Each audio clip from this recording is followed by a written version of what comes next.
Hey guys, how you doing? It's Henry at Mowers, Blowers, and Guns. Good morning. Welcome to another product review. Received this in the mail a couple of days ago, but I haven't had time to open it because I was at the range and then I had to clean my guns, you know? When I went to the range, you guys can watch that video. I featured a shooting stand for precision rifles that was sent to me by Pridefend. Anyway, it worked out great. My buddy had a 308Q precision rifle, and he used it, and he loved it, and it got some very good groupings on our target. Received another item today from Pridefend, and this is it's just a regular shooting rest, you know, that's portable. If you don't want to get something that is a big, like, tripod rack looking thing that takes up a lot of space and stuff, here is their universal shooting stand or rest. So you can have it high, or if it's not that high, you want it lower, you just flip it, you know. Each side has these rubber little tabs here that keep it in place. And you're probably thinking to yourself, well, it's so light, you know, it's just a hollow plastic enclosure, right? With, you know, rubber parts over here where it protects your guns from being like scratched up or anything like that, and prevent movement. Well, they've thought of that. There's a rubber stopper on the side over here. And you take the rubber stopper out and you got a hole. So you can shove ball bearings in there, sand. I guess if you wanted to, you can put water in there too, but I don't know how leak-proof it is. And if you have this in your bag going to the range and stuff, you don't want water leaking all over your back of your trunk, right? So I probably think sand is probably the best idea to keep the weight on there so that when you're shooting, it doesn't really move, you know? Because this right here is just hollow plastic, right? So what should I put in here to weigh it down? At my front porch here, I've got lots of rocks and even tiny little pebbles and rocks too. So I'm just gonna sit here and slowly fill up this shooting rest with a bunch of pebbles.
That took a while, but it was very therapeutic.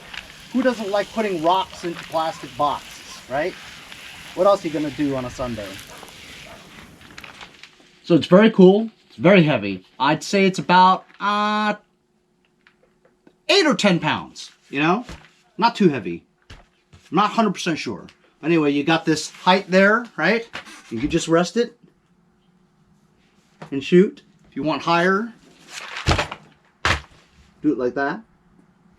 Or if you had a handgun, you needed a rest. Boom, boom, boom, boom, boom, boom, boom, boom, boom. Lower, I guess you could use your elbow, you know, your fist. Boom, boom, boom, boom, boom. There you go.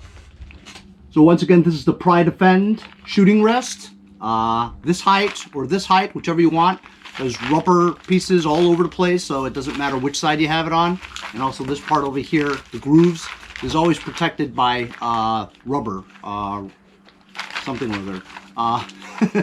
It took a while to put the pebbles and rocks in here, but it's full now, you know what I mean? It's to give it the weight, you know? It's pretty nice. It's not very expensive either, so it's really good to have, you know, when you're at the range. I'll leave a link in the description if you guys are interested. Go check it out. Thanks a lot for joining me on today's episode. We'll see you guys next time on Mowers, Blowers, and Guns.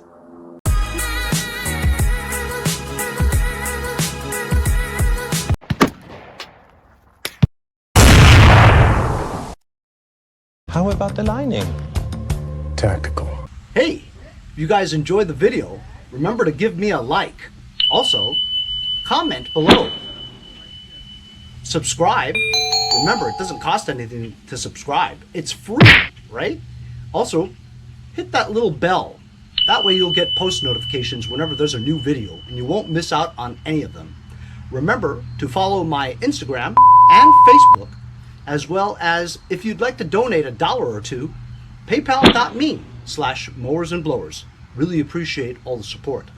Also, to keep the videos coming every day, support the channel. Bye.